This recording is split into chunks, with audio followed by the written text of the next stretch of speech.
Good evening again, and welcome to the third night of our Lenten series on our church's history.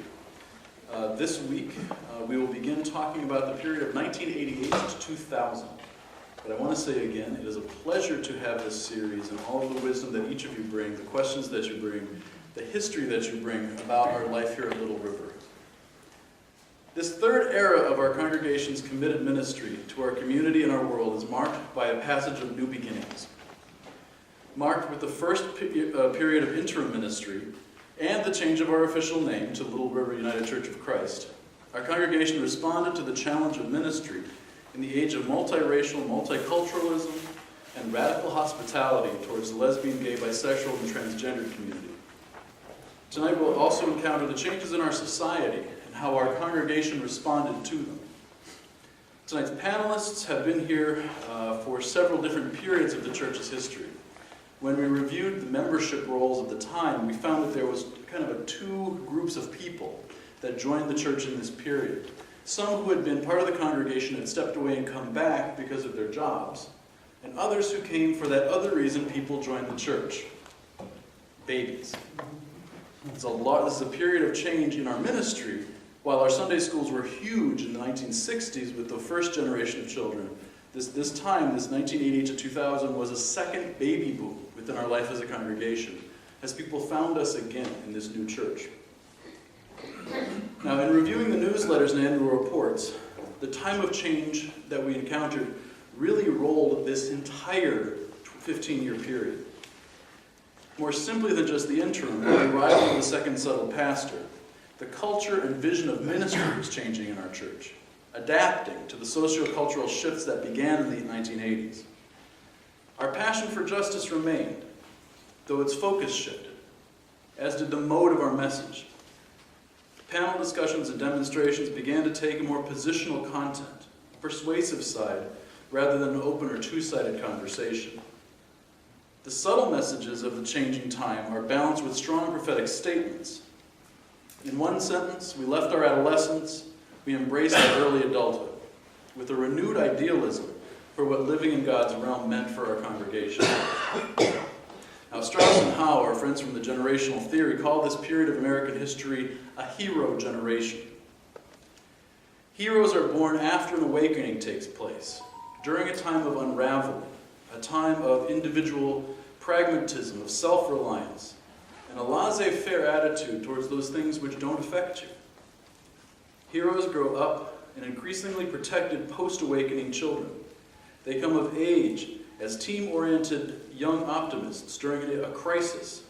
They emerge as energetic, overly confident midlifers and age into politically powerful elders until they get attacked by yet another awakening. This definition fits us well as our congregation approaches that 30-plus year mark of ministry. Born in their crisis in the 50s and 60s, we were shaped by the emerging culture of post-war America. Growing up in the awakening of cultural change, we responded with a growing challenge to the status quo. Now the core values in our beginnings began to be challenged, and we were exposed to a reality of the world around us, and we were surprised. We were surprised how different life was for those who thought we called neighbor. And this struggle created our midlife. We were forced to accept that our reality was not the same as theirs. And our time of change occurred again. We were still very much a political church and a justice church. But now we encountered the Gulf Wars, global ministry, and the hope for just peace. We encountered LGBT rights, or what would soon take it on that name, of human sexuality and ministry, HIV/AIDS and health justice, and open acceptance of the LGBT individuals into our congregational life. Women's rights and issues still remain dominant. Feminist approaches to ministry, inclusive language, and female leadership in the congregation. And yes, congregational identity. I'll tell you about that in just a minute. But let's say we had a few meetings about who we were and who God was calling us to be at this time. But a few observations from my reading before we get going. The first is the digital age. With the changes in technology in this period, from cassette tapes to CDs to digital audio, this all happened in this window of time. We can watch the church respond to a rising tide of our modern era. Paper records, meeting minutes, archival documentation, even photographs seem to be in a period of flux, responding to external pressures. I was not able to put a lot of pictures on the wall this week, because friends, we don't have a lot. That's not saying they weren't shot, but they weren't printed. They're on somebody's hard drive somewhere. Or the videotape, as I'll tell you in a minute, is sitting in a box. I remember playing with my first video camera in this time span. I think most of us did with those first cameras at home. They were about this big. You had to put them on your shoulder. I remember playing with those with my friends, and we shot images of everything, everywhere we went, every football game, every band concert. Somebody was sitting there with that camera trying to record history. Large and bulky, we dragged it everywhere. Shot hours of pointless silliness. They were worse than Super 8 movies. Now, somewhere in a box in my parents' attic, live those VHS tapes. And that, my bet, is where they will live out their days.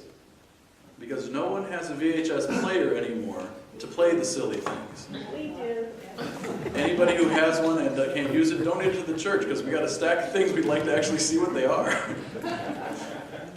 Now, add to that the increased desire to document everything, like we've never done before. New techniques took over in publishing, embracing this growing ubiquity of computers and copying machines. Xerox actually moved themselves from being a copying culture to being a document retention culture. No more dittos or mimeographs. Errors were fixed with the backspace key. And let me tell you, there was much rejoicing on behalf of the newsletter editor when submissions to the Currents could be handed in on a 3.5-inch floppy disk. Real artwork replaced those little line cutouts in the newsletter that could only be done in the Ditto Masters. A notable moment lifts this up. In the Building with Faith campaign in 1996 took place at the same time as we got the letterhead logo art. Can you envision that? It's on the back of the bulletin, the 3 red waves, all happened the same year. If you view these two pieces of artwork together, the Building with Faith artwork and the letterhead, you can see how technology was changing even in that year. The BWF logo is professional for the early days of digital imaging, though if you look at it in the newsletter, you can see that it was done on a dot matrix printer. You can see those individual little pocks. The Building with Faith logo, the letterhead logo was done fully digitally, crisp, even by today's standards, for its typeface and its imaging. That they happened the same year shows what was going on in the wider culture that the church was responding to, a shift from early ways to new ways. Close to the same, but still different, still in need of response. Our historical lives changed as well at this time. There was a 200-page report produced in 1987 from the Search Committee. It was copied into 4 volumes, numbered, and typewritten. My bet is on a Selectric. It was typewritten, single-spaced, 1-inch margins. You can see that document, what it looks like in your mind's eye. The records from the following searches were stored on a couple of floppy disks. They're downstairs in the archives, and if printed, demonstrate a much larger tome of what was a much more stream of consciousness data structure. One can only imagine what the total volume of communication for Reverend Lindsay's search would look like if bound in 1 volume. I'm betting that email train is probably a gigabyte large, because that's where we are today. And for the historian, here's the rub. While we have all that raw data, we have less record of real history, less pictures developed, especially as we move from film to full digital, less memos recorded, even with more emails, less developed storytelling, relying on that stream of consciousness and multiple opinions rather than one common story. The speaker I heard a couple weeks ago on Being said this, and I wrote it down on a post-it pad in my car. We have no common stories. We have all common experiences. But that thread that we gain when we write a history, that we all know the same thing and we can say that same story, that we can sing the same song, doesn't happen when we have all of the different perspectives so readily available before us. It's a change in how we encounter, a change in how we think. I do wonder, in 40 years, when folks look to write the 100th anniversary history of the church, what they will find in our archive. Well, we are here now. I think we have some work to do to clean up that storytelling on their behalf. Second thing, we've had a tremendous focus on becoming a church for such a time as it was. The social change in American culture in this period was the stuff of legend. Multiculturalism and alternative media started to change how we describe who we are and what we believe as a nation, as a people, as a church, as individuals. Add to that the rise of globalization and globalized society. The idea that we're all interrelated, that we all have to respond to the same things to stay in the game together. Rather than binding people together of various tongues and races, this time spurred the creation or recreation of polar ideologies. A change from the 1970s and 80s when it was okay to hold a different view and have a common conversation. Ideologies began to create factions, fundamentalism on both the liberal and conservative sides. And if we're honest with ourselves, the church, even one as inclusive as ours, gets caught in the middle of trying to respond to our moment in ministry while not trying to judge our neighbor's need versus another's injustice. Where we used to have panel discussions welcoming two very different sides to a common place, we changed how we did our encounter ministries, welcoming one viewpoint without a counterpoint.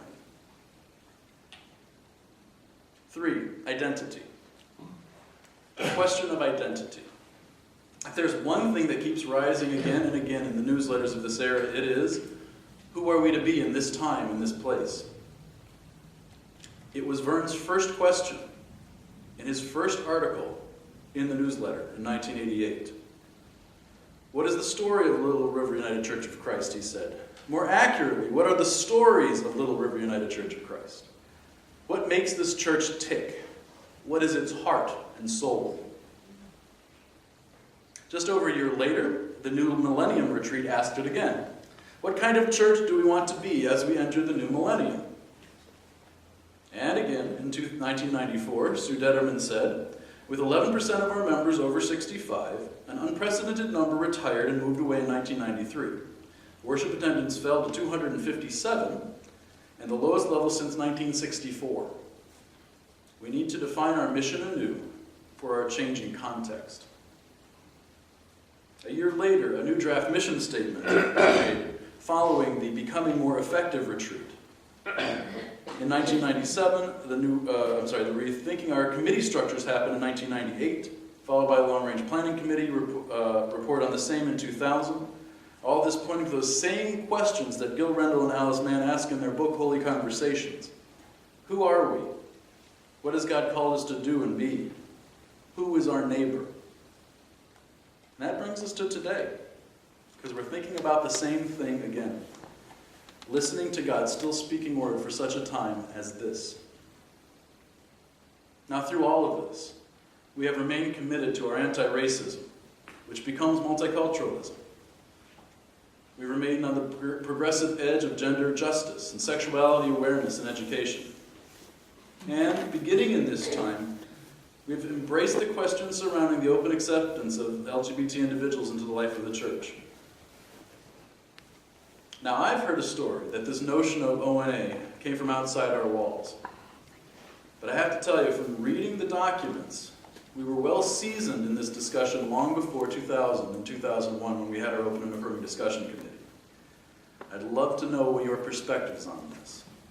Because in August 1988, We began our first foray into LGBT rights, opening our hearts and ministry to the HIV/AIDS crisis. We housed one of the panels from the AIDS quilt here in a public viewing. And from that point on, we never looked back. We opened the discussion more to understand that it wasn't just about HIV and AIDS. It wasn't just about ordaining people to ministry. It was about creating a welcoming church for all of God's people. The march might have been subtle, but it was very public and very regular, almost every other month, from 1988 to the vote in 2001. It's amazing when things go slowly, what you can slip in and decide easily together. We begin tonight's discussion from the view from our panelists. Tonight, Steve Wheelock, Jean Wheelock, Laurie Jones, Carolyn Yoakum, Jennifer Atkinson, Dawn Forrest, John Forrest, Bruce Douglas, and Dave Curtis will come and speak to us. But we're going to start the night with the person whose ministry here started this period of our life together, Hal Lamb, our first intentional interim minister. Hal, it's a pleasure to have you here.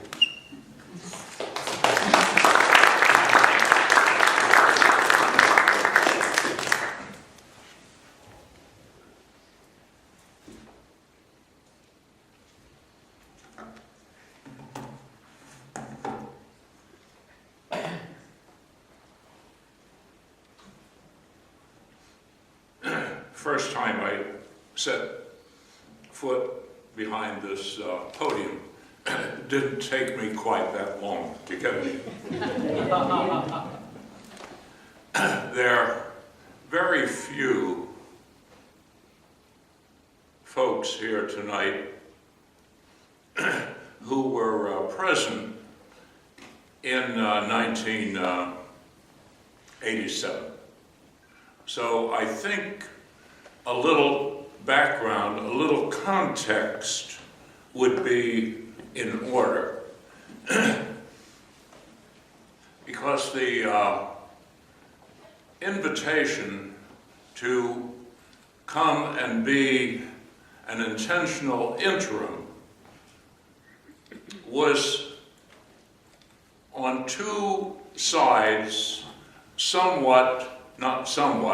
a totally new experience. It was a new experience for the Little River congregation who was in search of an interim because of the retirement of the founding pastor who had been here, I guess, for 35 years. It was a first for me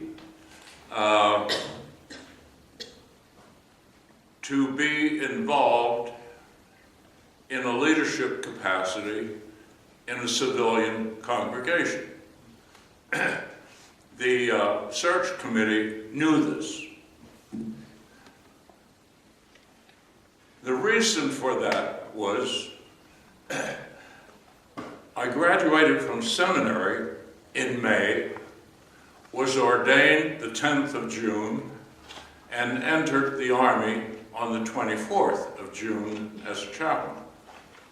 Now, typically, 2 or 3 years parish experience is required for appointment as a chaplain. The church waived that parish experience for me because for 2 years during the course of my seminary work, I served as a part-time chaplain at a state mental institution in Pennsylvania. The fact that they credit me with constructive credit for those 2 years has been a concern to me ever since. Therefore, I entered the Army with no civilian parish experience. And the transferability of pastoral leadership from a small battery on the mountains of Korea having a worship service in a day hall that still reeked of the beer parties the night before. There was a gap there somehow. However, the experience of interim pastoring and the life of the congregation in that particular time, there's a lot of literature written on the interim ministry, the issues involved, the process the congregation is going through. Back then in the 70s, 80s, Elizabeth Kubler-Ross and the stages of grief were a big thing. Much of the interim literature also refers to the grief process that the congregation is experiencing. So we were into this really new relationship and sort of a mutual exploring. As Hank pointed out, this was a time of a lot of social change, upheaval, all sorts of terms you could use. But one of them was the issue of inclusive language. Now, the Army wasn't particularly big on inclusive language back then. And some of the interesting experiences I had was, I had a tendency to refer to ladies. And there were a few people who suggested that, the term women might be a little more appropriate than ladies. Well, but we worked through a lot of that. But also, that was what was going on in the culture at the time, in the church and in society. The issue of, I'll let that aside.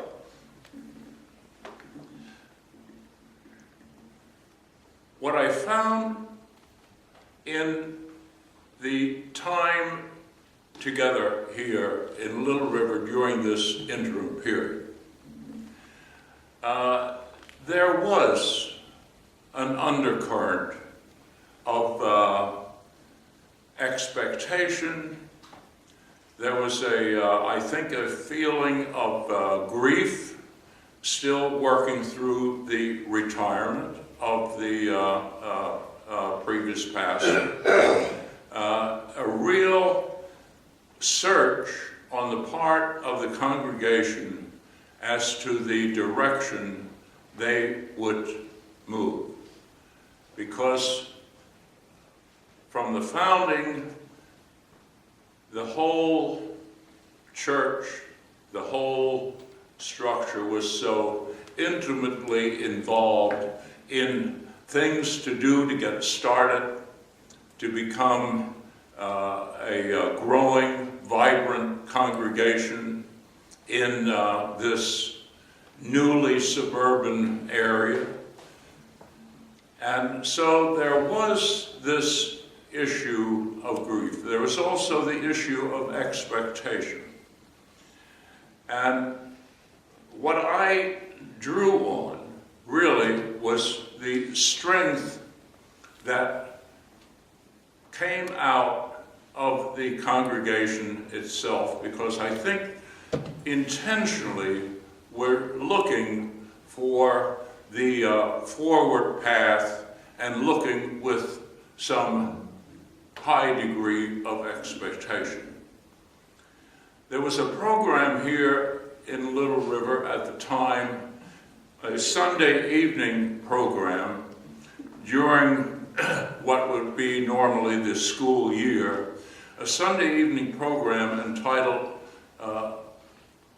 Disciples to Apostles. And the program dealt with issues, church issues, cultural issues, societal issues. Some of the people involved were Bob Park. We had a retired attorney, Helmut Wagner, Floyd Fithian, and any number of other people who were sort of the leaders of this Disciples to Apostles. And it really explored in a way that I think not only bound the congregation together, but also kept the focus into the future.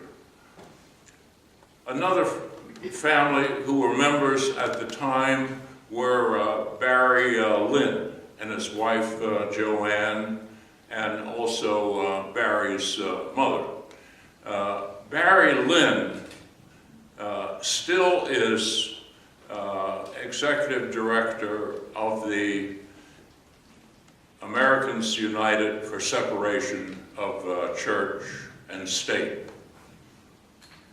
He was in that position at the time.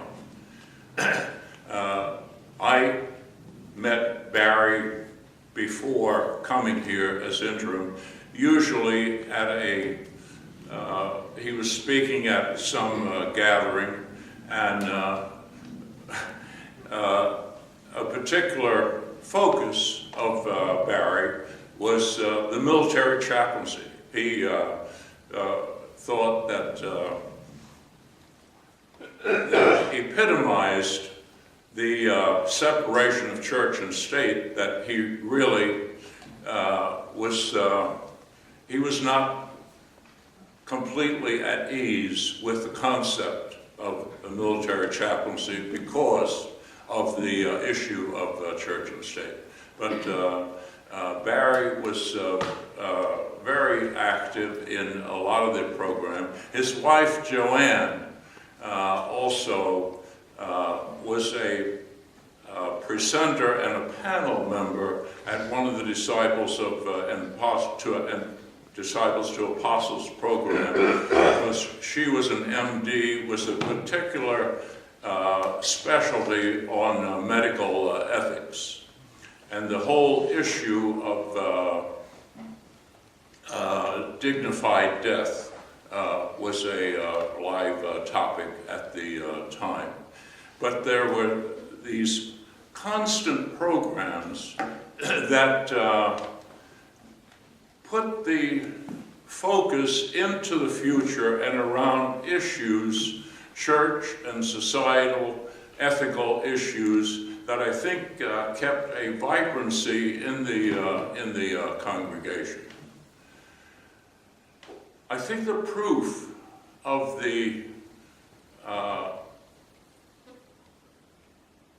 strength that the congregation exhibited throughout this entire period was borne out in the fact that during this interim period, and this is also in the interim literature, that congregations can either stand still or they can regress, and they can lose people because of the uncertainty of the present and the uncertainty of the future. What gave me great hope and really was the fact that during this interim period, we kept adding new members to the congregation. And I think what that reflected was, as visitors came, they didn't see a congregation sitting and waiting. They didn't see a congregation that was really not able to function and look to the future, but they saw a vital youth movement. They saw a vital Christian education program for all ages. They saw an outstanding and heard an outstanding music program, and this was not a congregation sitting and waiting and wondering what would happen, but they were doing and making their own future. And I think visitors really were more in tune with the spirit and the feel of the congregation than anything else, and that's why they had no reluctance to join, even though they knew this was an intentional interim period and the future was still open. And the interim period really ran very quickly, and with great rejoicing, they in early '88 did call Vern, and I think the congregation really strengthened during this period, and it was exciting to be a part of that, and it was really very a joyous occasion. There were periods of maybe empathetic, sympathetic love. There were periods of maybe a little bit of tough love, mutually exchanged, but I think it was all done in a very healthy manner, and I think the interim period really laid the foundation for continued strength. Thank you, guys.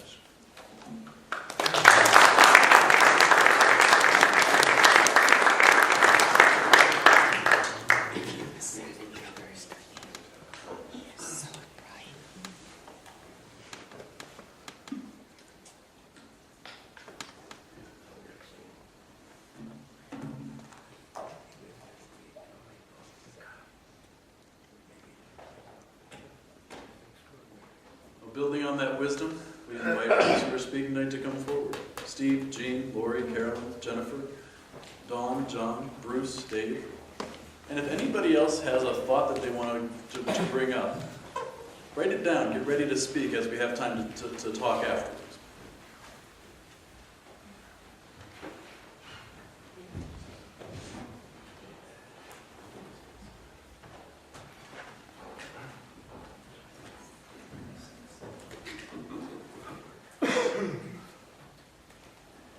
Now I will remind you all, you are being recorded, but don't be afraid to say what you need to say.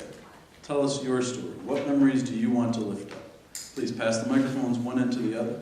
You can each figure out who gets to speak first, what story comes first, what story comes later. We'll kind of figure out the timeline afterwards.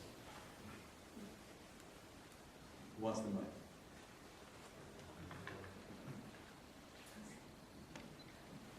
Okay.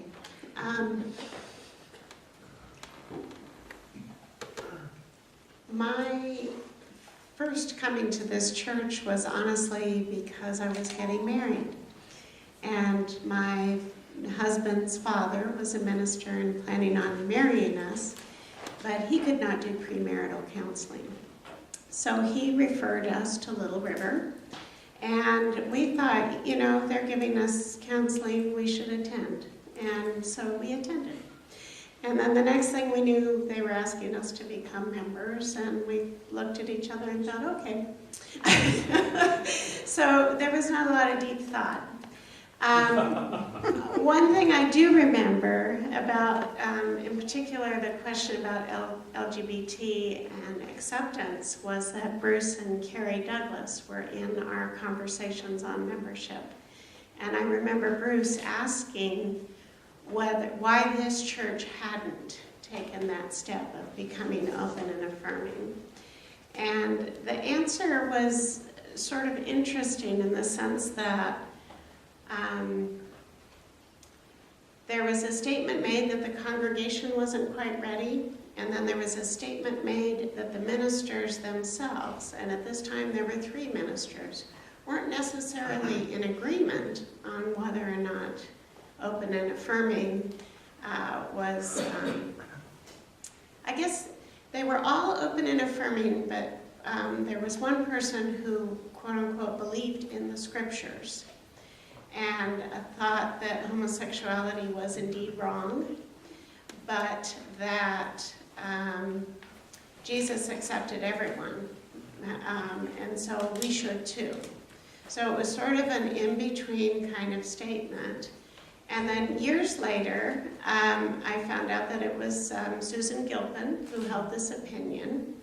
And Hank, you're going to have to help me with the name, the doctor who came and spoke to the youth group.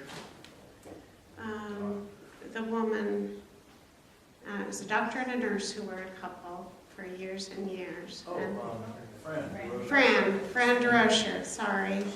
Fran DeRocher told about her conversations with Susan and how she sort of educated Susan. And then Vern preached a sermon about homosexuality and actually challenged that concept of what actually was in the scriptures and what wasn't about homosexuality. So that's one thing. I think the other things I do want to talk about is the church school. And it was interesting to me to hear the history, because Ann Park had told me that there had always been this separation between the church school and the congregation. And it seems that it was built in from the beginning. So, and in some ways I found that encouraging, because I feel like we've made more progress than maybe I was thinking we had in terms of us now having children participating in the worship every Sunday, in terms of having some interfaith events that truly are interfaith events, and also in terms of feeling a little bit more of a community than I perceived when I first came here. I felt pretty uncomfortable in the sanctuary, very comfortable in the church school, and I did not know too many of you. One of the things that I learned that was part of my spiritual journey was to learn to speak up and to share myself. I have 2 quick stories, and then I'm going to stop. One is Daisy Crockett. This little girl down here taking pictures was about 2 years old. She saw Daisy sitting down with a hot cup of coffee, and she blasted across the social hall with her arms open to get a hug.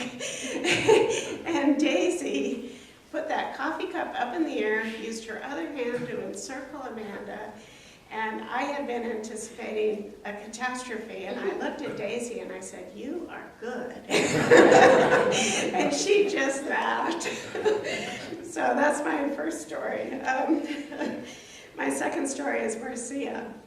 She was always, I would say 5-6 times a year, she'd drop off a little something for the girls, always for Easter, always for Christmas, always for this or that. And just those small little, I still have these little magnets that she gave me about babies being gifts, little bookmarks and everything else. And she truly was one of the people in this congregation that made me feel so much at home. So. Who was that? Marcia.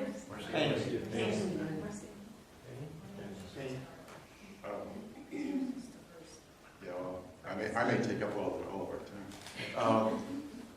Let me just tell the story about how we came, and I'll save my other stories for later.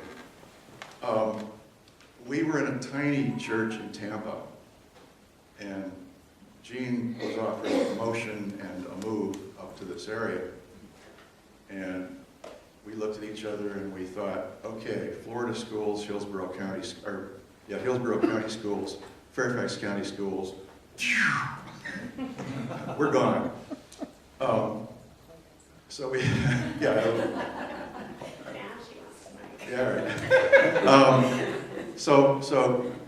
We came up on a house hunting tour, and a weekend. It was about all we had. Did we have more than that? I think that was it.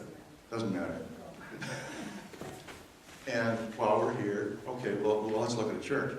We had pulled out the UCC directory in Tampa.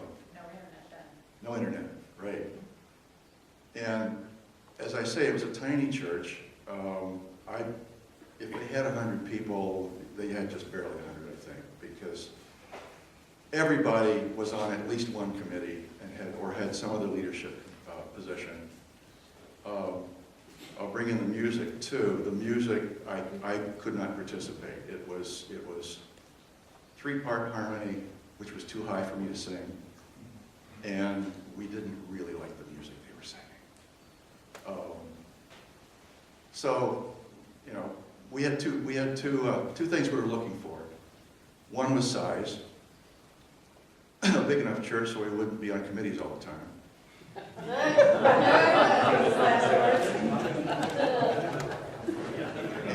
And two was a music program that we could get involved in and you know, feel good about.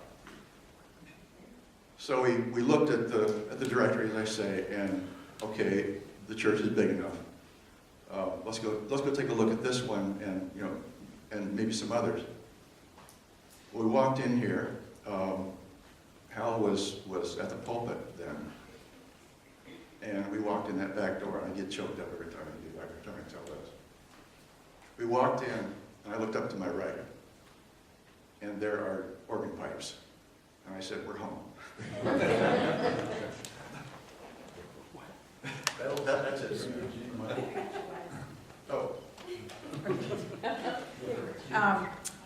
Yes, so we, that was our first visit, and I think we actually thought that if the church had the quality of interim ministry that Hal provided, that we could be assured that when they called a pastor, it would be, you know, that person would be an equally well regarded. Our first visit after we moved here, I came up and Steve and the kids were still in Florida, but we moved actually March, and we came that first Easter Sunday. So we were here for the original garbage can. Oh, jeez. For those of you that don't know about the garbage can, ask Jane Husband. Yeah. But it was quite a scene, and it was wonderful. And I don't know if that was there was a sermon that Vern preached about the zip code 20003, and about his move here, and that left a memory all these years later about how he wasn't sure how it was going to be, but he ended up going to the post office. Oh, you're the new minister here at Little River. So, anyway, so he felt at home too. We had two young girls at that time. Jennifer was in the 5th grade and finishing up the 5th grade, and Emily was in 2nd grade. And so it was nice to have the Christian education program. Hope Harl Mold was the interim minister for CE then. And I was asked rather quickly to be on the Christian Social Action Committee. And looking back at Hank's notes reminded me a lot of what was going on then, a lot of work. So it was an interesting time. Also, the visit with Harold Wilkie also has another tie for me. My father told stories about Harold Wilkie, who was born without arms, coming to visit our congregation. In fact, my brother went to school with his son. But Harold Wilkie visited our congregation in Ohio, and my father was a deacon at the time, or an usher at the time, I guess it was. And he said, "Do you need help with the hymnal and so on?" And he just, so it was interesting to have Harold Wilkie come and visit again, you know, a blast from the past, if you will. So anyway, there are a lot of good memories from those years, and I will be quiet and let somebody else share. Well, Jan and I first came to the church in '76, and we're here for 6 years, but that's last week, so I won't talk about that. We left in '82, and after a 12-year hiatus of being Presbyterians in Pennsylvania, we came back in 1994, which is into this period, and so we had sort of some of last week and the second half of this week's program, from '94 to 2000, that we were members. When we came back, there were, the first thing that was shocking was that the entire staff, with one exception, from pastor down to sexton, had changed. The only continuity was Florence Moncure at the organ, and she was still here. The next thing is there were 3 full-time pastors at that time, although one of them was strangely not here. He was on vacation, or excuse me, on sabbatical. So it was a couple months before we met the new senior pastor. There were a number of familiar faces that we could remember the names, a number of familiar faces that we couldn't remember the names and had to relearn the names, and a whole bunch of new faces in the congregation. It was in fact a smaller church than what we had left 12 years before. There was the organ by that time. When we came back, we got resettled in the church, and really kind of our first activity was in the choir. And at this time, Jan was also joining me in the choir, because when we were here before, we had small kids, and so it wasn't convenient for her to be in the choir. We were both in the choir, and fairly shortly after that, and this occurred in '95, people started talking about a capital campaign, and there was a group that was formed, the Capital Needs Coordinating Group, in '95. Mike turned on. Mike's not on? Yeah. Mike's not working? This working? Yes. Okay. Capital Needs Coordinating Group formed in '95, and I ended up getting involved with that. And in '96, about a little bit more than a year after we came back, I found myself as moderator. I'll come back to the capital campaign in a minute, but let me just follow on. So I had first 2 one-year terms as moderator. Very shortly into that, about a month into that, Susan Gilpin announced that she was leaving. That was our first, my first experience with pastoral transitions in this church. So Susan was leaving. We got an interim, Carolyn Roberts, working. She actually spent more time here than she had originally bargained. And at the end of her time, we decided that we could go from 3 full-time pastors to 2 full-time pastors with an asterisk. We would start to fill some of the voids with other either part-time people or whatever. Rob Peters served for a period of time assisting the stewardship program on kind of a quasi-staff situation in '96. Also in '96, we had a volunteer staff person, our Minister of Tourism, Jim Weaver, started the Footsteps program that we've had several iterations, and in this period of time there were 3 Footsteps programs. The first to Israel and Palestine, the second to Greece and a little bit of Turkey, the third to Germany.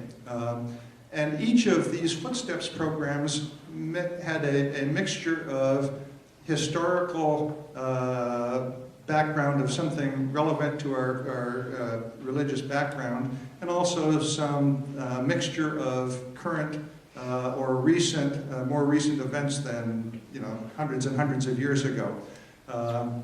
That first Footsteps trip to Israel and Palestine, I was not able to go on. Jan went on, but that brought back I think all of the people who did go on that came back with a markedly formulated opinion of what was going on in the Middle East at that time. And that, I think, speaking for Jan, who's unable to be here this afternoon, is one of the things that ultimately has moved on to the olive oil, the Palestinian olive oil ministry that she's interested in, currently. But I digress. In 1998, we had Jim Bell come on as a part-time Ministry of Community Relations.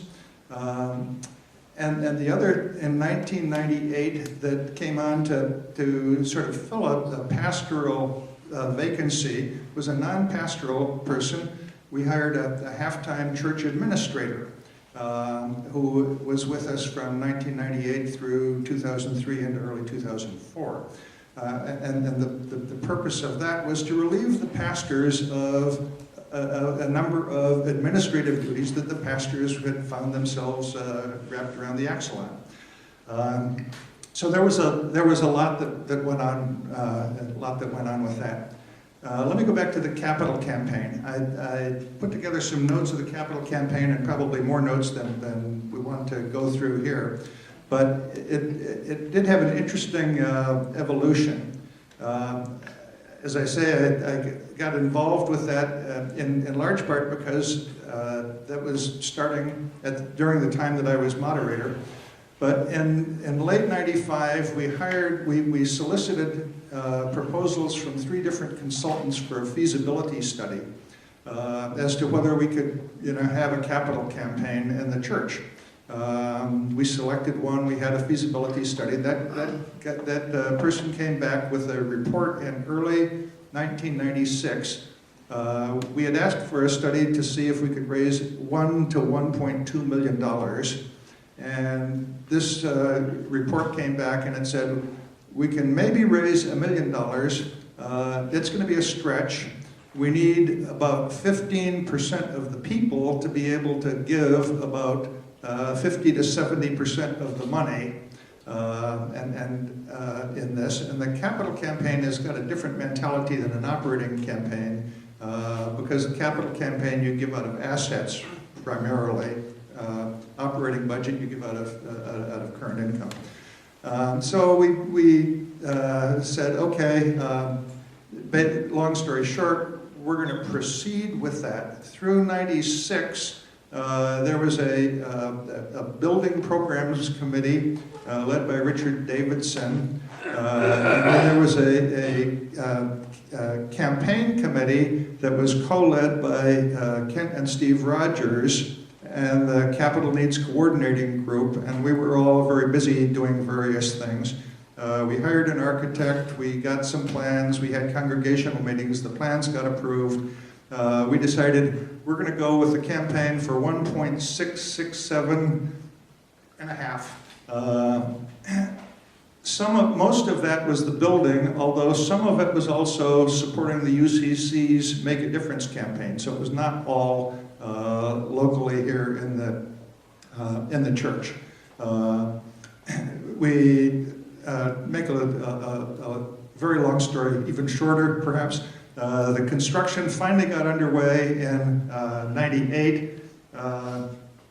We had a number of delays with the county and stuff like that. Got underway in '98. We added some major repair projects to the program, and it took about a year of construction and complete disruption in the church.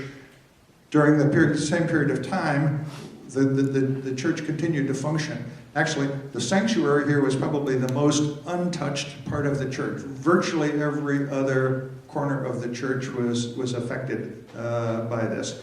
At the end of construction, we converted our construction loan into a mortgage. We got about $200,000 worth of notes from individuals in the congregation that were to be paid back over a 10-year period. And we proceeded, at that point. At that point, we had, at the end of 1999, we had about $300,000 in assets and about $800,000 in debts and liabilities. So it took us about 10 years, basically, to work our way through that, which we did. But that was a major activity in the church in the second half of the 1990s, really from 1995 through 1999. There was an awful lot going on in that area. Finally, I'd like to just mention a couple of things in passing, because in part because Hank's notes triggered them, that occurred during this period of time. One was softball. The church fielded a softball team. The folks to my left were our stars. Sue Detterman was one of the players on the team. Second, I would mention that was I think significant was we really started to get into progressive Christianity. Some of the programs that we had involved talking about Borg, talking about Spong, talking about authors like that, Ehrman. We had Jim Adams, who founded the Center for Progressive Christianity, come and speak at a Lenten program. I think that opened a lot of eyes to a lot of people in the church. And the third thing I would mention in passing that was significant to us as we got reacquainted with what had been CCCFC and had become Little River UCC was the Dinner for Aid program, which gave us opportunities to mingle on an informal basis with and get to know lots of other people. I'm going to let Dawn go first, but I will say, since you brought up the softball thing, when we were asked to join the team, Dawn and I were playing virtually every night of the week, one or the other of us. And lo and behold, it was the one night we weren't playing. So we were able to do it, and we came out, and I guess you could say the skill level wasn't the highest of the teams that we were playing on. However, it was probably the most fun team of all. And the best news of all was I got a large, so it's still fitting. I started with the church by myself. We weren't together yet. And I came on about 3 months before Beck decided to retire. And I was here through Hal's ministry. And like Jean mentioned, I really was very pleased with the interim ministry and thought the same thing, that I wanted to be here. And so I may have the record for the longest friend that it took to finally become a member. I know some people just stays friends forever.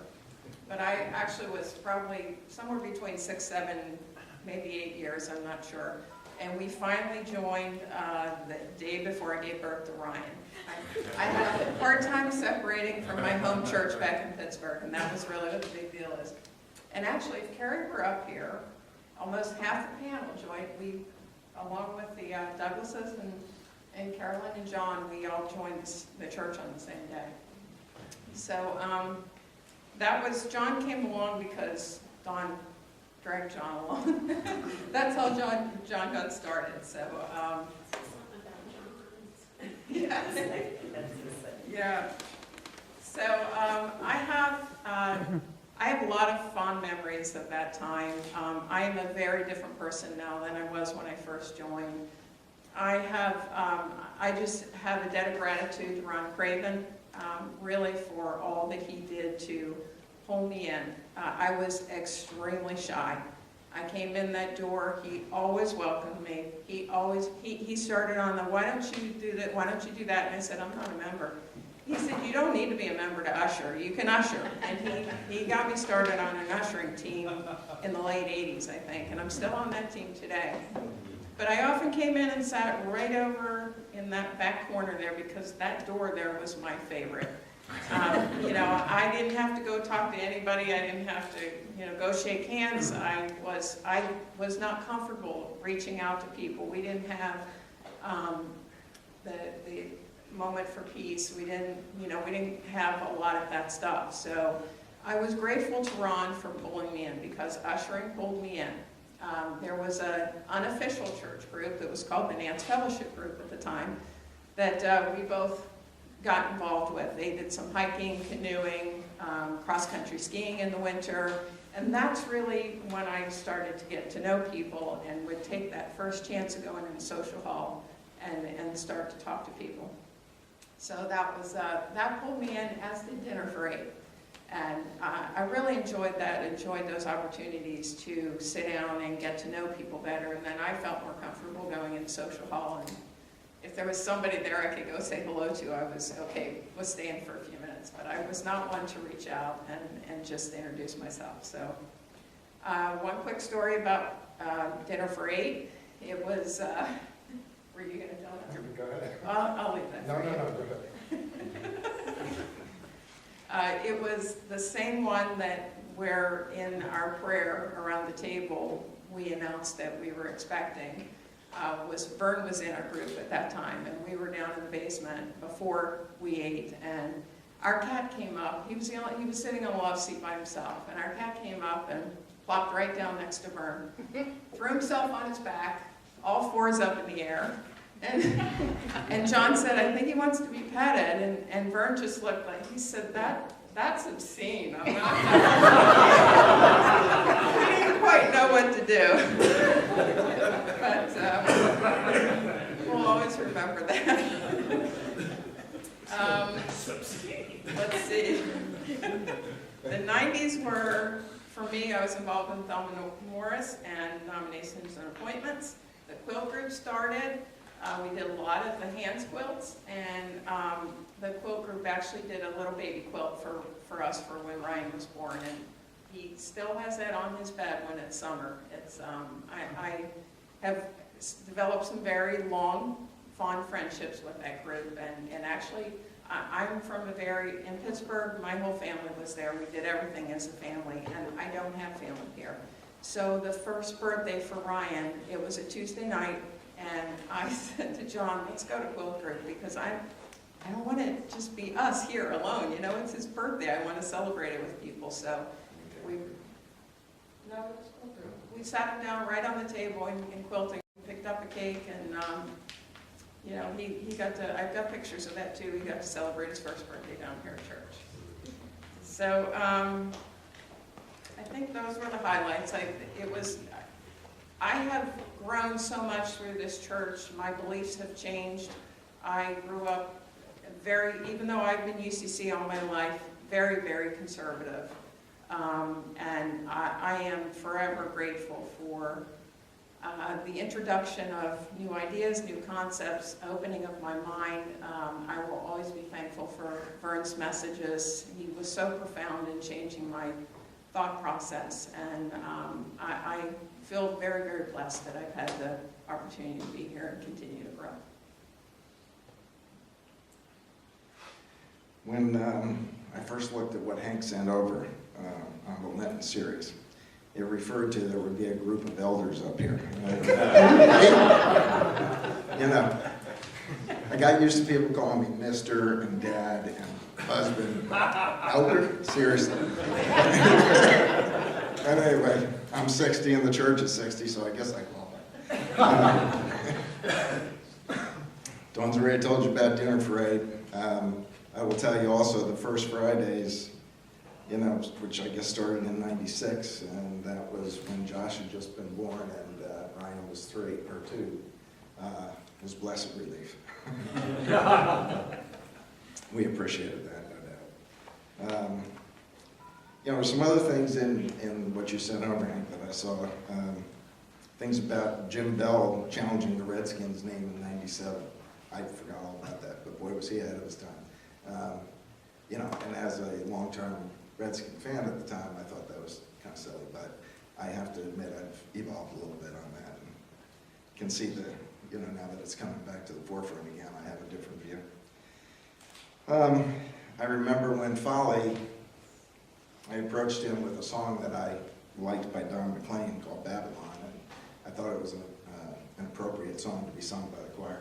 He actually did it, and that really did make me feel appreciated a little bit. So that was kind of nice. My family, the women in my family had an obligation to take the kids to church until they were through their confirmation classes, and then they were done pretty much. And so I was the youngest, so then I was done. So I basically, you know, didn't see a church for 20-some years until Dawn brought me back, which, you know, we were dating, weren't sure where it was going, but I thought I'd humor her. She seemed to like it. It's important to her. And I thought it would be a good thing if we ever did go forward and have kids and all that. But, you know, turned out, here I am 20-some years later, and I still had it.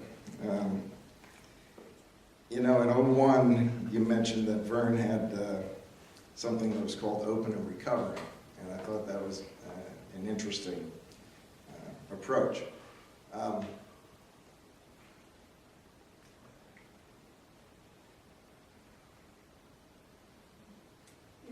know if I can do that. We'll come back to you.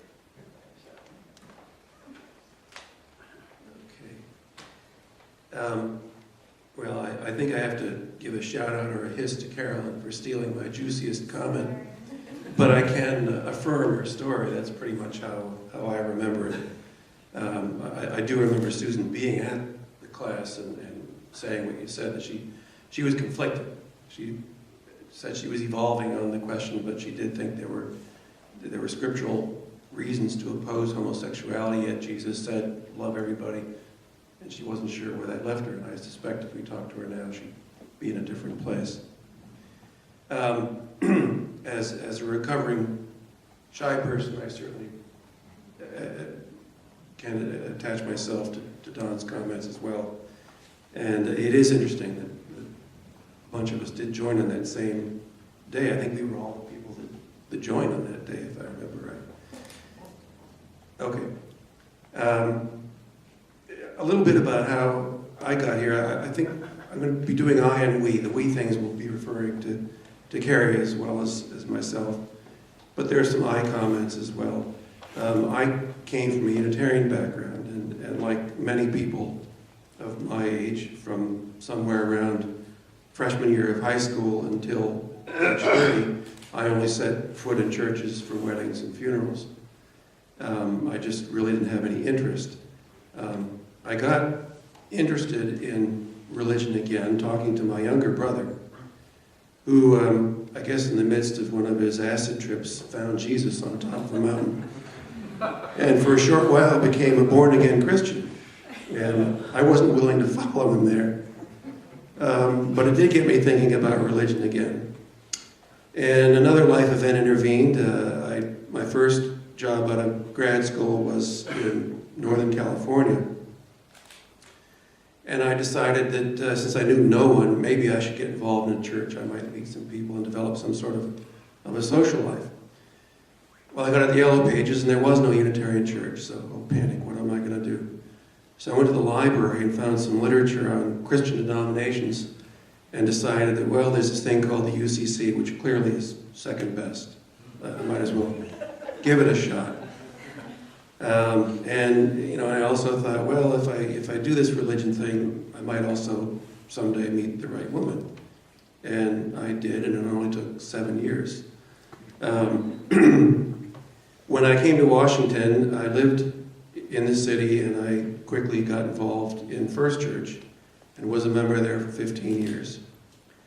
I met Carrie at a young adult retreat and convinced her, along with some of my friends who were also from First Church, to come try out First Church, and she did. The rest of that is history. We won't go there.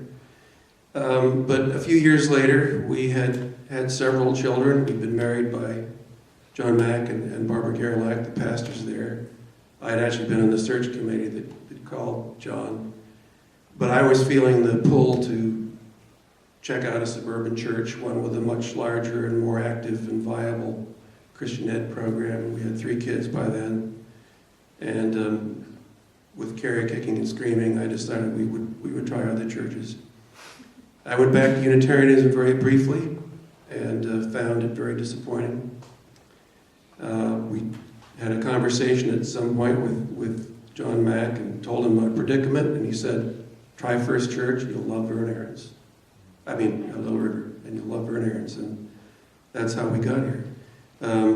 We came in 93, so I know a lot more about the second half of the subject period than the first. I think bookends in my experience would have to be the O&A controversy for reasons that Carolyn talked about. The very introduction of the church here, Carrie and I went home and had a conversation. I said, it's different from First Church. They're not even O&A, and First Church has been there for a long time. They're kind of sort of getting an inclusive language, but they're not all the way there. We had to learn to say our Father again instead of our God. There were a lot of parish thought Republicans in the congregation. It was going to be a new experience, and then we decided diversity was good. That we should accept that we could be happy in a church with people who were more theologically diverse than we were. And we came here and we were very happy. In those early years, I would call us very unremarkable members. We weren't submarine Protestants who service only for Christmas and Easter, but we weren't church leaders either. We joined boards and committees when we were asked, but we avoided at all costs taking any leadership positions. We both taught Sunday school. I think Carrie did it a few times. I did it once and promised myself I'd never be subject to that again. It's clear in the early mid-90s that the church was changing. It was shrinking. I don't know the numbers, but I know that the first couple of years we came here, if we came after 9:25, we had trouble finding a place to park. That hasn't been a problem for a long time. In those early years in the Dinner for Eight program, 50 or 60 people would sign up. And within a few years, Dinner for Eight had kind of folded or close to it. It's clear that we were already a graying congregation, and Carrie and I since then have both contributed to the grayness. It seemed at that time that the church leadership was a small group of very committed and very active people, many of whom had been here for a long time, and I don't think I felt any great inclination to become involved quickly. And for me, that was a strength of coming to this place.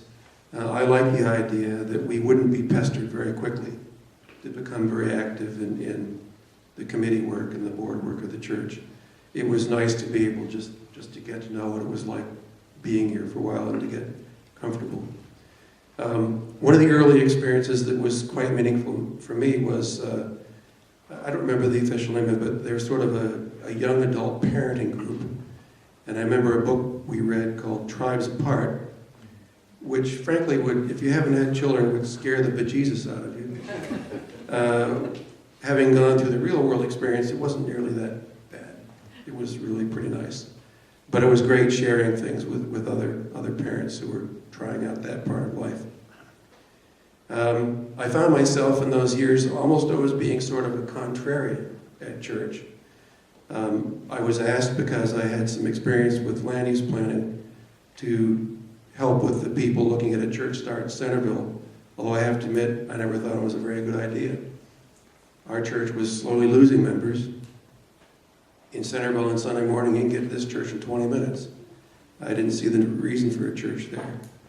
I was not terribly excited about building with faith, because I thought we ought to look seriously at another location for the church, using this site for the funds to build somewhere else and build a building that didn't have a flat roof and maybe had one HVAC system.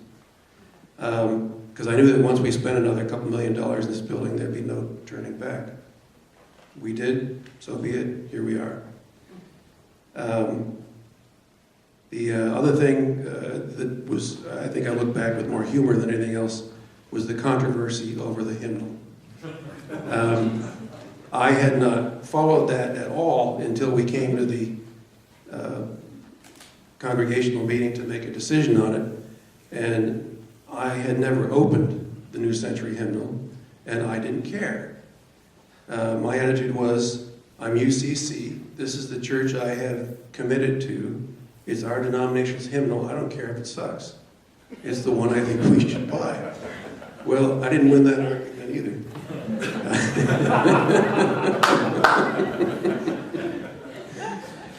Anyway, it was a nice time. I felt that we were very well treated here.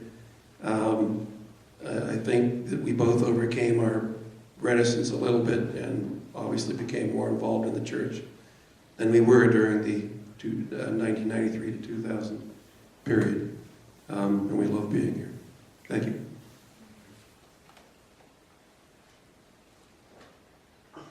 Okay, I've probably been here the shortest during this time period. The first time I moved out here was 91. I was by myself.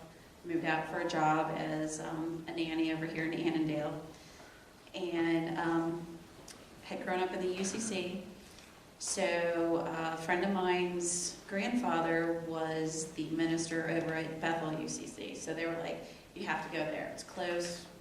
Try that out. So I did. And I felt like a stranger. I felt invisible when I walked in. I went a couple times. I was like, no, I can't do this. This is just not the church for me. So I went looking for another UCC church.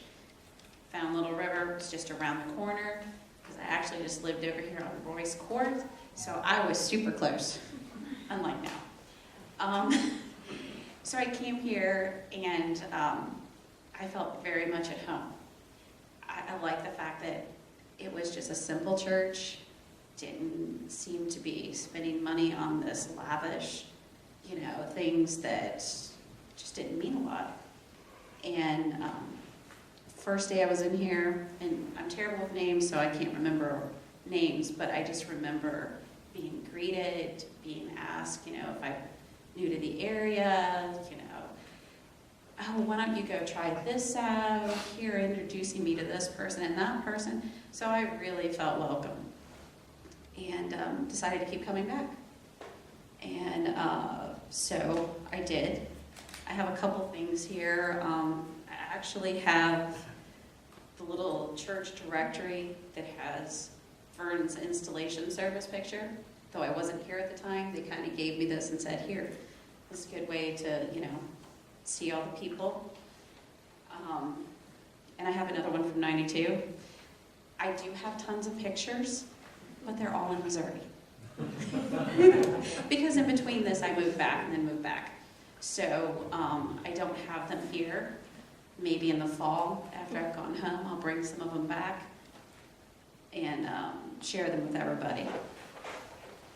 A couple of the big things that I remember was I remember the starting of Sign Language by Julie Holmes.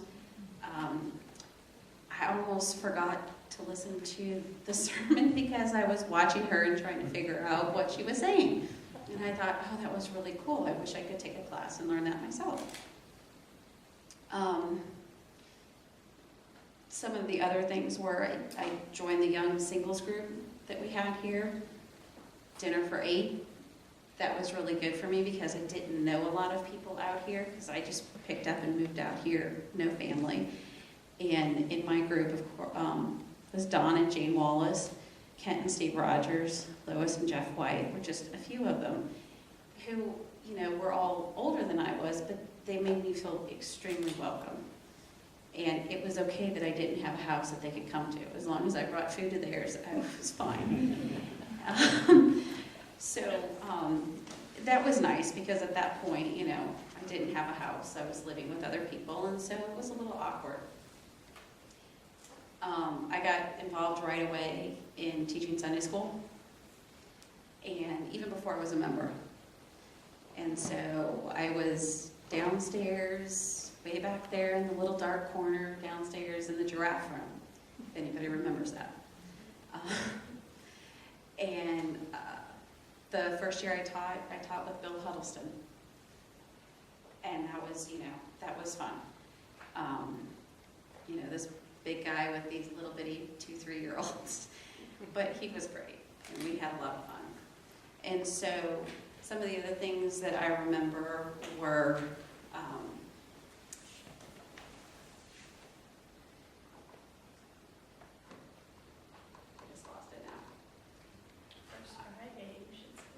well, but First Friday, I did not look into that until I came back. So, because I left in '98, so First Friday had just started. And at that point, Spencer was too young. Too young for me to leave because of all of his allergies. I didn't feel comfortable leaving him anywhere, and I never did. But in this time, 96, I had Spencer. Christmas of '96, he was baby Jesus in the white gift service. Have lots of pictures of that. And that was another thing, the white gift service was just so unusual for me. We didn't do that at our church. I thought it was a wonderful idea. Not only the actual, the tree idea of, buying gifts for those who needed it, because a lot of our churches did, but the presenting of them to baby Jesus and all of that, I thought was just wonderful. And so that was one of my favorite things at Christmas. So I unfortunately had to leave, moved back to Missouri, but I took a lot of things that I had learned from here and the feelings that I had and tried to start some of them back there. Didn't quite work because, it's an older church, they're kind of set in their ways. But then later on, and this is later, 2005, when I moved back out here, I definitely came here, even though I'm out in Warrenton. And I just knew I wanted Spencer to grow up in this church because I liked the youth group idea, the whole Sunday school, the Christian education. The people were just, amazing. One of the people that I do remember, Lillian Davies, she just fawned all over Spencer.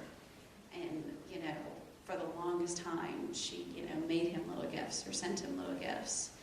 And, I just thought that was great.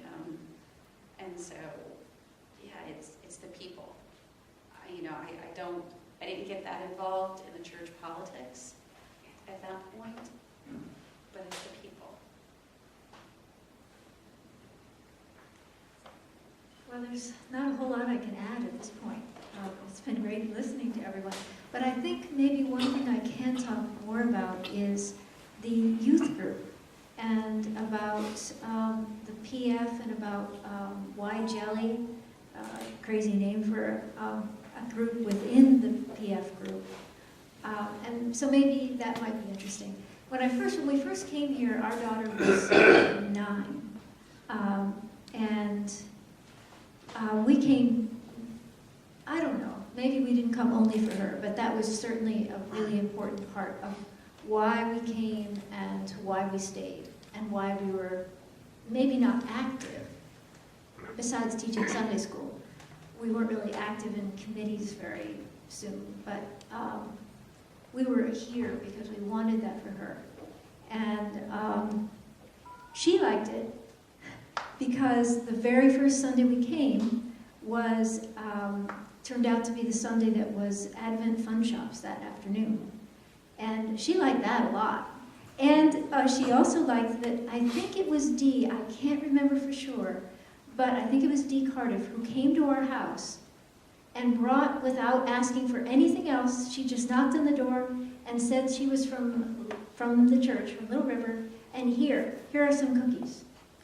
Claire was sold. I mean, between crafts and cookies, it was hard to beat this church. So So we were sold with her and came, and she grew up in the church and, was in Sunday school. I got to teach Sunday school with all kinds of great people. I taught with Kenyon Erickson. I taught with John Mingus. I taught with, a lot of people. Bill Red Miles. We did sort of team teaching at that time.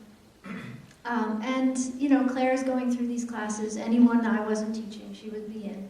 Never where I was. And until finally she was in PF. And first, when she first was in PF, Sue Detterman was still here. And Sue was great, for all kinds of reasons. Really kind of started teaching just by being with the kids, took them very seriously, I would say. And that was one of the great things that she did. But not long after that, there were some youth group interims.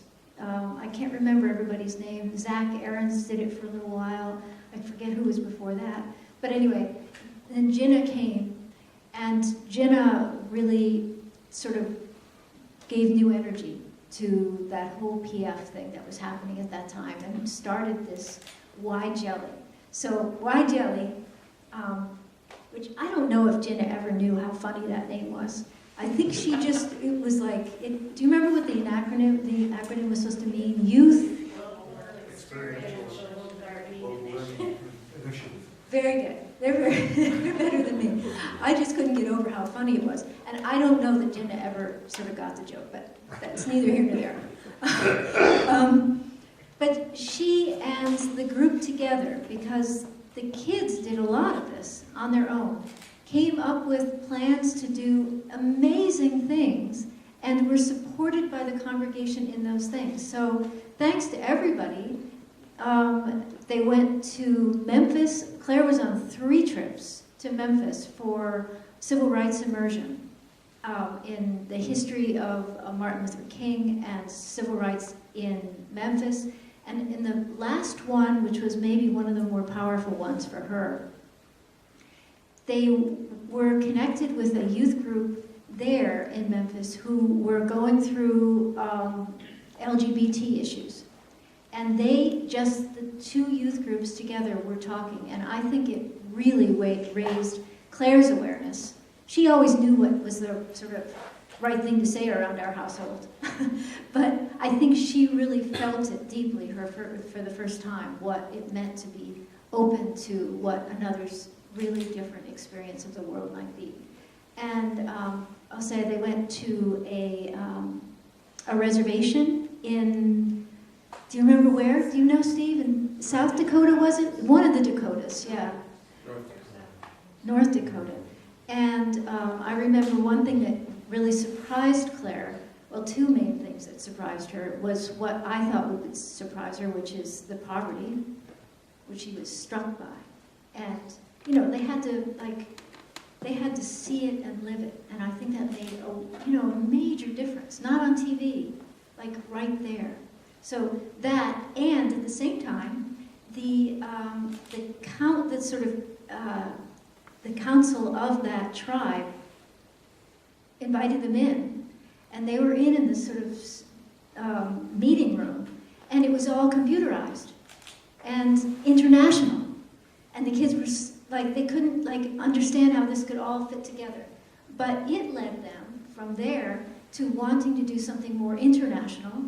They went along with the World Council of Churches, and led by, Jenna was there, Jackie Schaefer, Hal Price, who else? Anybody remember? And what was the name of the other church that they went with?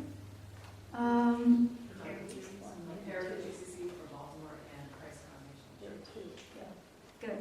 And so those, Heritage in Baltimore, and what was the other one?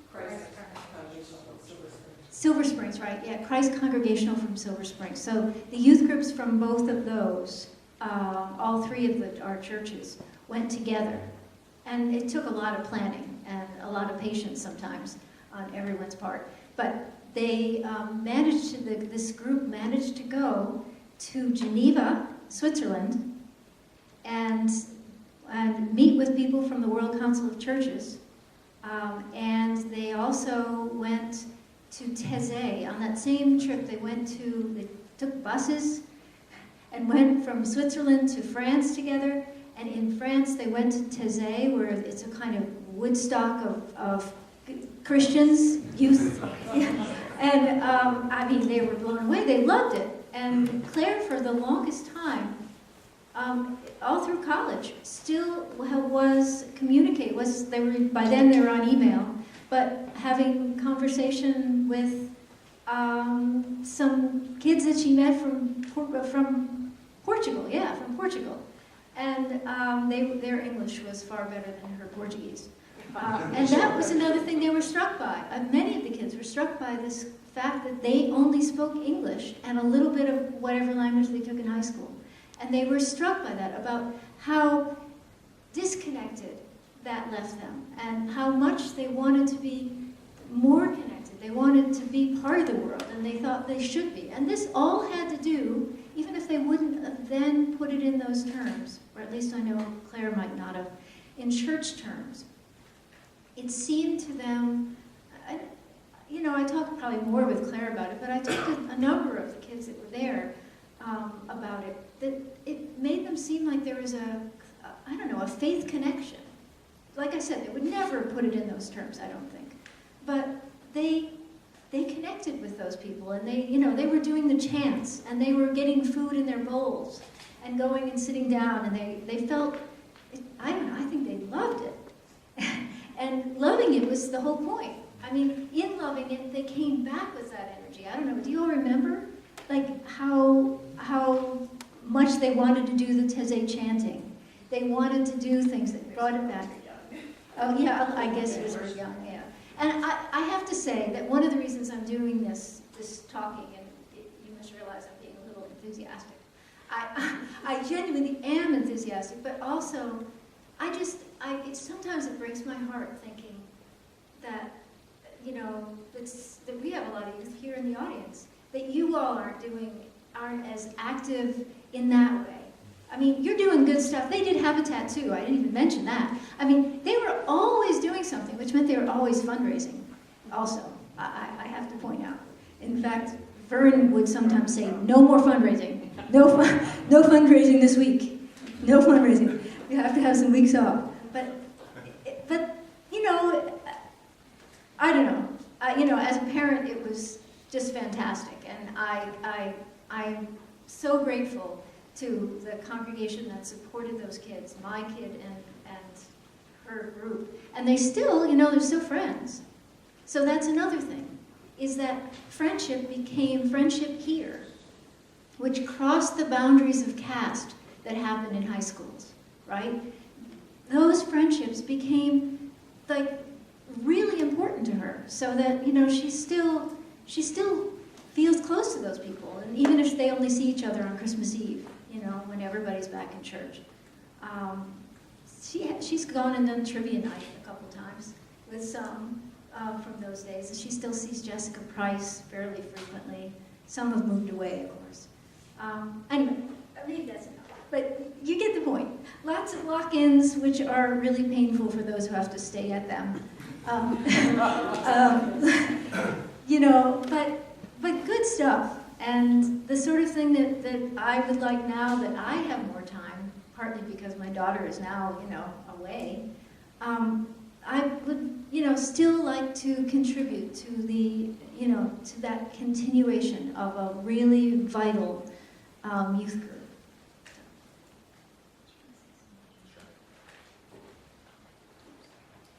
Try to finish that up. That thought. What I was going to say, a couple things. One, when I came here, one of the things that I appreciated about Vern was that he never seemed to be preaching down to me like ministers I'd seen in the past. Rather, he was putting out thought-provoking stuff, and that definitely drew me back. When we were talking about the open recovery, I grew up in an area where there wasn't a lot of racial tension.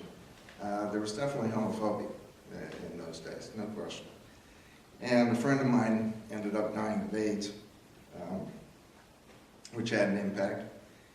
And then in '08, when I discovered my paternal family, it turned out that there were folks in my family that are black and Hispanic and gay. So it kind of opened me up to what this church is.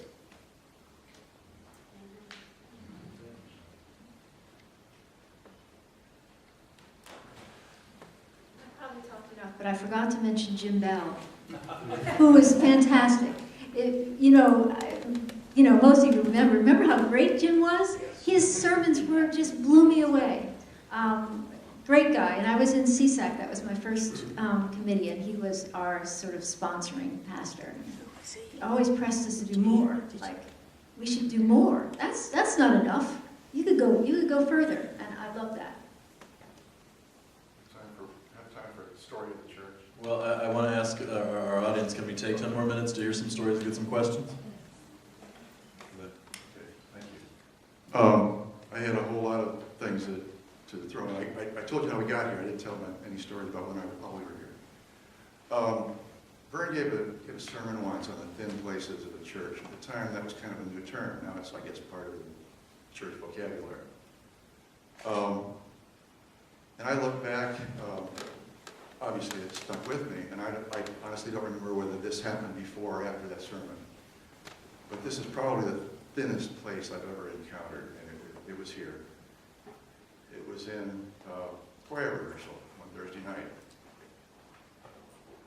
Tom Colohan was, and forgive me, this is gonna tear me up. Tom Colohan was director then. This not so callow youth. If he was 30, he was barely 30. He is now one of the institutions in Coral, Washington.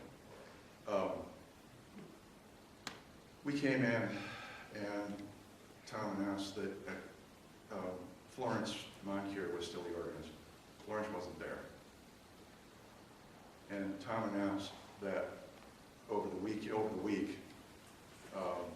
Charles, her husband, had been traveling in Florida and had been killed by a drunk driver. Charles would have been singing for a while, a very strong baritone. And Tom said, okay, let's go through this. We were working on the 4A Requiem. And we're having a little trouble, I think, with the In Paradisum. It's the last, very ethereal sounding movement. And Tom said, let's go ahead and do a little work, and then we'll remember Charles at the end. Okay, so we did a little bit of work, not very much. And the grief was just horrible, of course.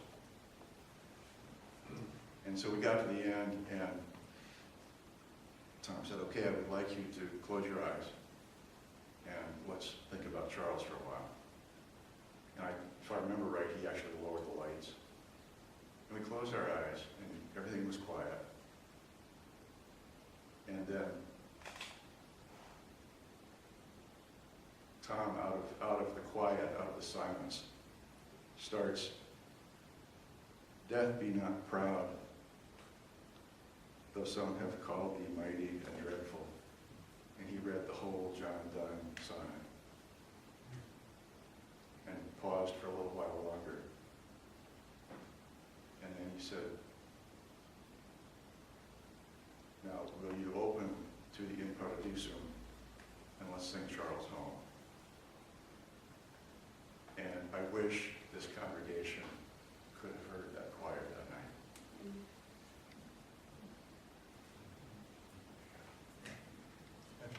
I have a quick Tom Colohan story. I'd been in the choir under Jensen Finney back in the 80s, 70s and 80s, and then when I came back, it was, I'm blanking on the name right now, Folly. And Folly left, and as Hank mentioned, the music program had always been a strong program, and even some of the choir directors before Jensen. But I recall the first Sunday that Tom Colohan was directing us. We sang the anthem and from the choir area in the back there, and 2/3 of the congregation as soon as we started. What's that difference?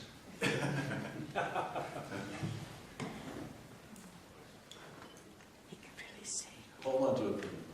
What questions do you have? One thing that has not been mentioned is the Stephen Ministry Program of Susan Gilpin and her, that a number of us took part in. For a very long time. Can you say more? I think it was 2 years that I was an active member. We visited, each one of us visited someone who was assigned to us every week. And then once a month we got together and talked about what problems we were facing, what problems our visitor were facing. Thank you. For those of you who don't know the program, Stephen's Ministry is an intensive lay-led visitation program with a lot of training, and a lot of in-service, and a lot of major impact in people's lives, those who are visited and those who did the visiting.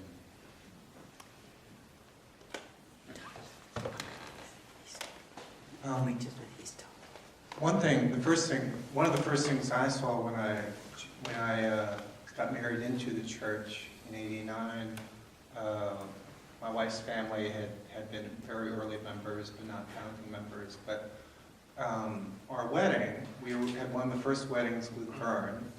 We were a little concerned afterwards because we found out he had a heart attack not long after that. We thought, well, we must have stressed him so much getting ready for that wedding.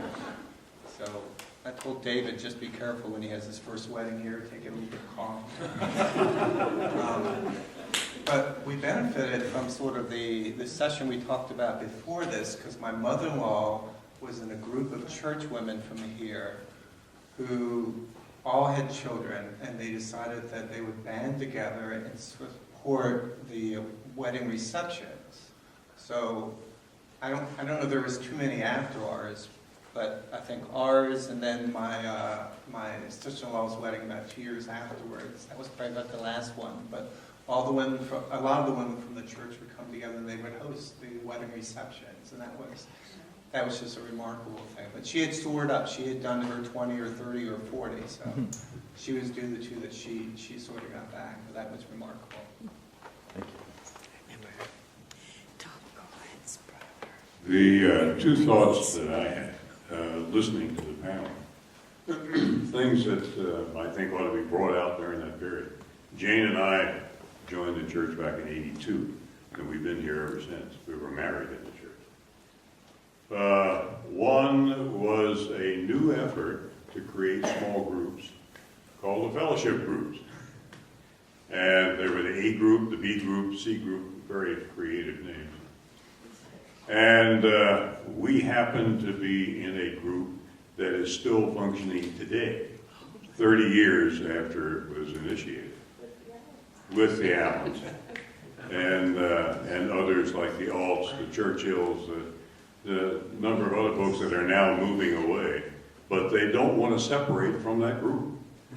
And it was a way, again, of like the dinner parade, where you get to know people and you have a bond between people and something you look forward to in sharing.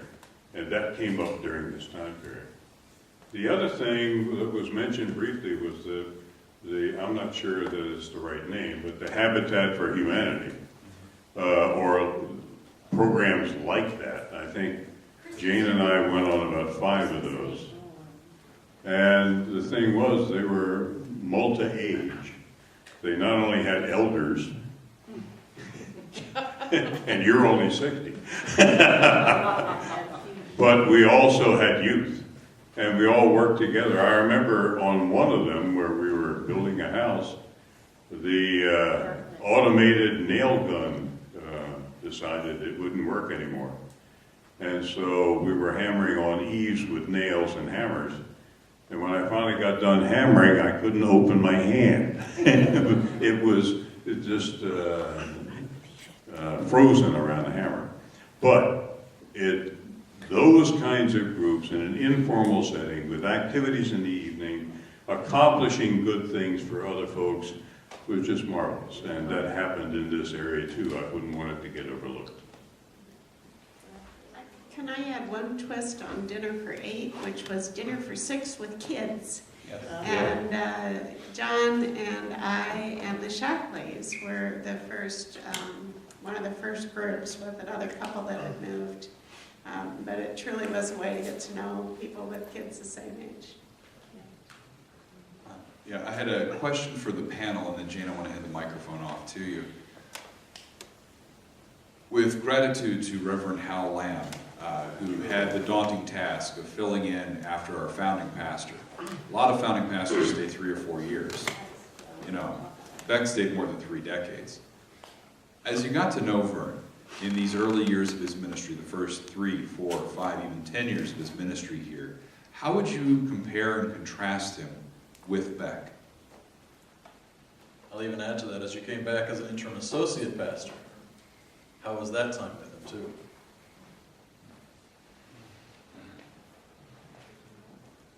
Actually, what I was going to talk about was the interim point too, and it was that the school that I was working in, I had worked for more than 20 years in a public school in Arlington, and we lost our principal of over 20 years the very same year that Beck decided to retire. And the school tried to hire a principal right away, and it was a disaster. They practically ran this poor woman out on a rail. She survived, but not in that school, and came back many years later. But I remember at the time saying how wonderful it was that the church had enough sense to hire Hal Lamb to be that interim, to help us to define who we were, because there is nobody that can step into somebody else's shoes who's been there for 20 or 30 years, because there's always going to be some things that you're disappointed about. And that interim job, I just admired so much that you did such a great job, because you helped us have that time that we needed. And that's in fact what the school system ended up having to do. They hired a retired principal who came back to our school for 2 years and gave us that time. But the church had enough sense to do it from the get-go. Hal, the floor is yours. I'm not sure I understood exactly what I was to respond to. If you could compare and contrast Beck and Vern. In terms of the transition, you work with both Beck and Vern on the other end, so you want you to kind of compare that. Oh, okay. I never worked with Beck. I'm not sure if that was assumed that I did, or I never worked with Beck, so I really, I guess the only feel that I would have on that was, if you go back to the sort of argument over the Lord's Supper, I think Beck was in, with, and under Little River as a force, as a initiator, as a sustainer, as a force, and I think as a founding pastor, that is usually the case. I think it would be probably pretty unusual for a founding pastor to remain for 35 years or thereabouts with a congregation. So I think I really can't specifically address that issue. When someone, and I forget who it was, who called and asked about how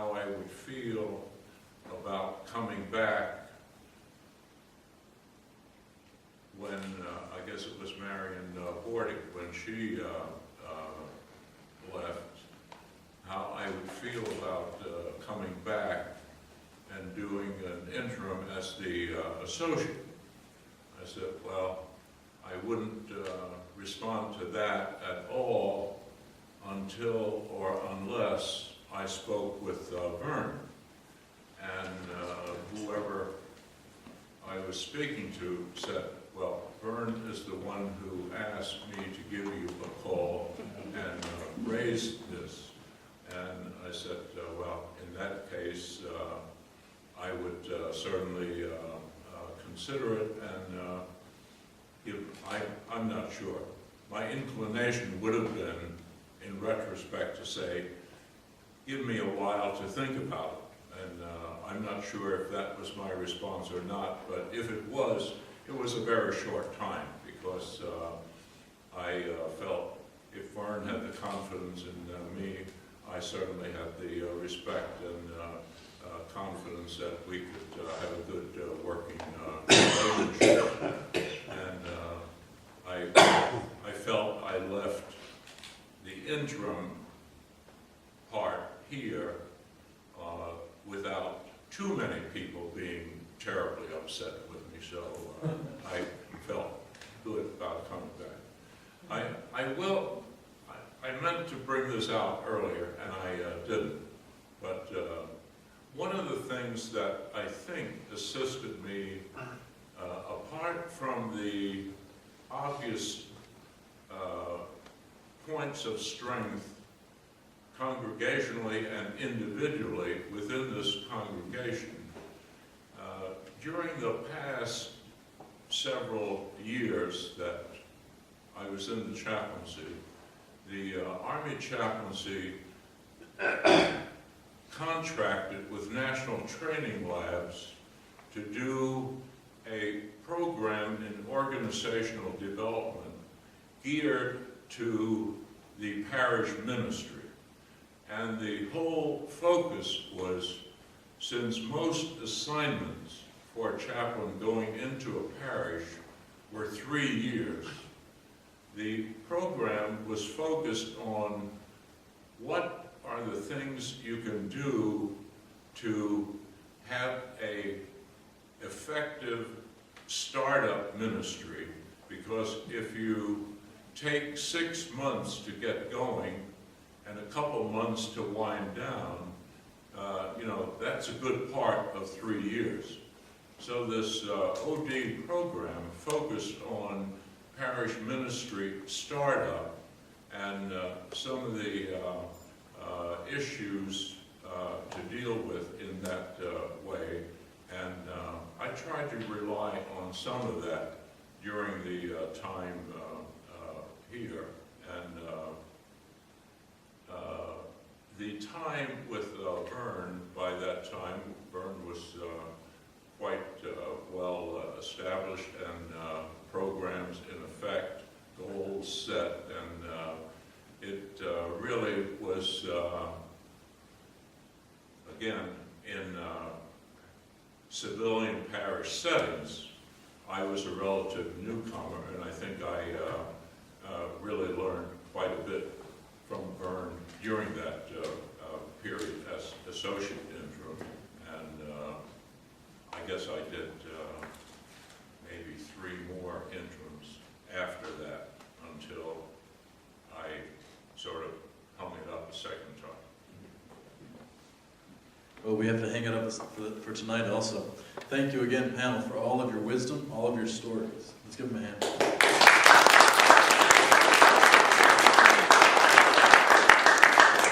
Next week, we conclude our history series of studying these 60 years with the last 15.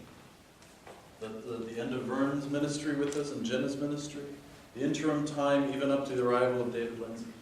So please come ready to share in those memories, those stories, those costs, those joys, all that we can talk about in this last period as we conclude what has been an amazing 4 weeks of study. Thank you all for your attendance and all of your stories. We'll see you next week.